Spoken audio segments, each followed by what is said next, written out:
0.5 লটে বাই করেন। SL must ভাই, আমার কথা অক্ষরে অক্ষরে পালন করেন ভাই। আমি মার্কেটের উইল দেখতে পারি। মানুষ কয় শান্তি, বালের শান্তি, কোনো শান্তিই নেই ভাই।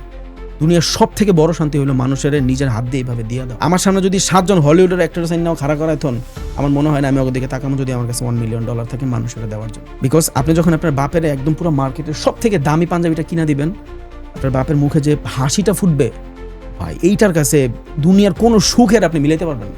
সামনে ঈদ, আমি চাই এই কোরবানিতে আপনারা সবাই নিজের প্রফিটের টাকা দিয়ে একা কোরবানি দিতে পারেন।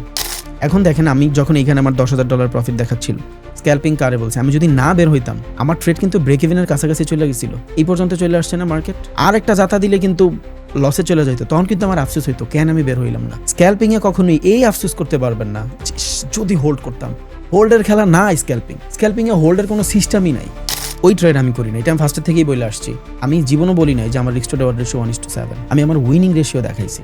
মানুষ আমার অনেক বেশি ক্রিটিসাইজ করছে যে এতটুকু স্টপ লস দেয়, তুই কোন ভালো ট্রেডার, এই ট্রেডার সেই ট্রেডার। সব থেকে ইম্পর্টেন্ট বিষয় হলো how I make a lot of money. কিভাবে আমি টাকা কামাই, এটা ইম্পর্টেন্ট।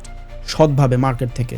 চার্ট তোমার কাছেও সেম, চার্ট আমার কাছেও সেম। এখন আমার রিস্ক টু রিওয়ার্ড রেশিও 1 হোক, আমার রিস্ক টু রিওয়ার্ড রেশিও 10 হোক, ডাজেন্ট ম্যাটার। এখন আপনি একটা দেখেন, আমি আজকের জিনিসটা দিয়েই বুঝাই।